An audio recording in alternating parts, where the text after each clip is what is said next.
JP, ano na ang mga paghahandang ginagawa ng PITX para sa inaasahang bulto ng mga pasahero ngayong nalalapit na ang holiday rush? Kagaya ng palaging ginagawa ng pamunuan ng Parañaque Integrated Terminal Exchange, ngayon pa lang ay meron ng mga nakadeploy na police personnel dito sa loob ng terminal para sa pagpapanatili ng seguridad. At sa ngayong araw ng Martes ay yung mga pasahero ay hindi pa naman ganong karami at regular pa yung bilang ng mga pasahero na dumadating dito sa terminal at kakaunti pa yung mga pauwi ng kanilang mga probinsya.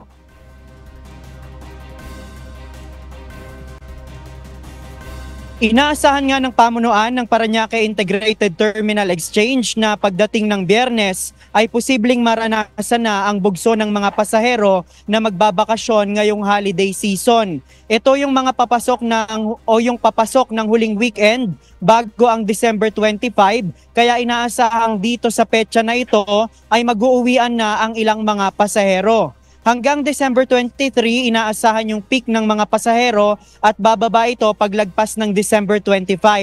Sa huling weekend naman ng Disyembre, inaasahan din ang peak ng mga pasahero na uuwi naman sa mga probinsya para sa pagpapalit ng taon. Sa pagtaya ng pamunuan ng terminal, posibleng umabot sa 3 milyong pasahero ang mga bibiyahe sa PITX mula December 20 hanggang sa January 6.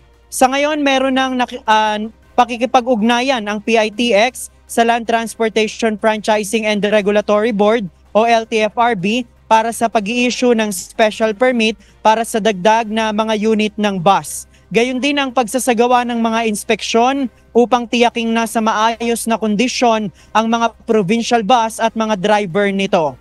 Nakipag-ugnayan na rin sila sa Metropolitan Manila Development Authority o MMDA para sa development ng mga traffic personnel na magmamando ng mga sasakyan papasok ng terminal upang hindi tumukod ang matinding traffic.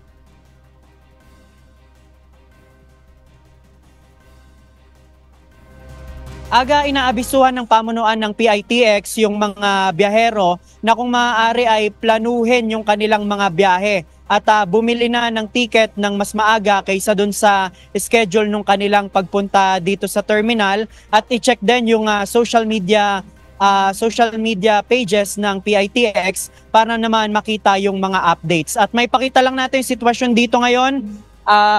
Kakaunti pa lang yung mga pasahero at regular pa yung bilang ng mga yung foot traffic dito, at dito sa area na to meron ng mga police personnel na nakabantay para nga panatilihin yung seguridad dito sa area na ito, at inaasahan na bago mag-weekend ay mas marami pang police yung duty dito sa loob ng terminal. Sa ngayon, yan muna ang ating latest live mula dito sa PITX. Balik sa'yo, Aga. Maraming salamat, JP Nunez.